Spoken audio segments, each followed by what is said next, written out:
Bonjour, nous allons maintenant parler des astuces pour bien débuter, notamment comment obtenir une bonne visualisation en chirurgie angulaire. Et c'est fondamental de se préparer parce que si on ne se prépare pas, on se prépare à échouer. Donc, expliquer l'intervention au patient, expliquer que pendant la chirurgie, on va changer sa position de tête.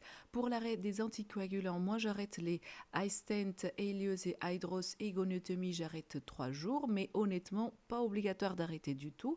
Et pour un GATT, j'arrête 5 à 7 jours. Ce qui est vraiment fondamental, c'est la position du patient en proclive. Il faut que la tête soit plus haute que le cœur, surtout s'il a beaucoup de volume abdominal. Ça va diminuer le saignement entre-opératoire.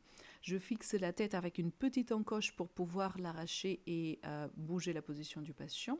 Et je fais les mix avant la chirurgie de cataracte, quand il a une cataracte associée. Position angulaire, on a 3 facteurs qu'on peut régler. Numéro 1, position du microscope. Vous voyez par les photos que nous avons fait une petite ligne qui correspond à 45 degrés d'inclinaison. Donc, il a le petit bouton qui me permet d'incliner le microscope envers moi, 45 degrés. Puis, j'incline, comme vous voyez, vidéo à gauche, la tête du patient loin de moi. Le facteur numéro 3, dans l'idéal, on ne l'utilise pas. C'est seulement si les 2 premiers ne sont pas suffisants pour obtenir une bonne vue.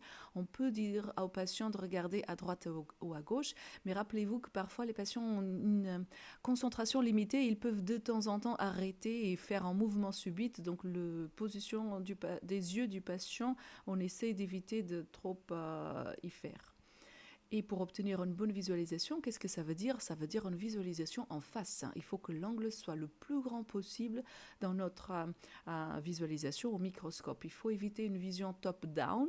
Ça veut dire qu'on voit trop d'iris, on ne voit pas assez l'angle. Ça veut dire qu'il faut incliner plus le patient encore loin de nous ou le microscope proche de nous. J'ai 4 verres de préférence pour ce type de chirurgie.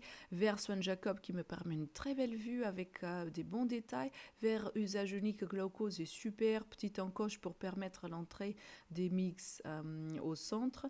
Le verre Ahmed 1.5, il est bien pour les gonociniculistes parce qu'il permet de voir sur 360 degrés, mais c'est en direct, donc ça veut dire que c'est un miroir et si on veut regarder, si on veut faire un geste à gauche, il faut en fait le faire à droite de ce qu'on regarde. Donc il faut une courbe d'apprentissage.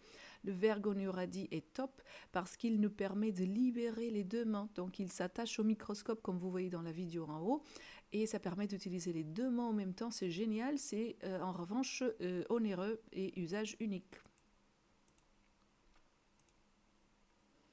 Et pour bien voir, il faut injecter beaucoup de vis, que si on a une hémorragie, on va injecter de la droite à gauche de notre champ chirurgical. Et on fait une gonociniculise quand nécessaire, bien sûr. En conclusion, il faut avoir une bonne visualisation, c'est absolument clé pour toute chirurgie angulaire, pour toute chirurgie en fait. Il faut enregistrer toujours ces vidéos, c'est mauvais pour l'ego, mais c'est très bien pour l'apprentissage. Et il faut comprendre les indications, forces et limitations de chaque technique et finalement pratiquer. Ça aide aussi d'avoir une bonne équipe, une bonne ambiance, donc essayez de stimuler la vôtre et un grand merci.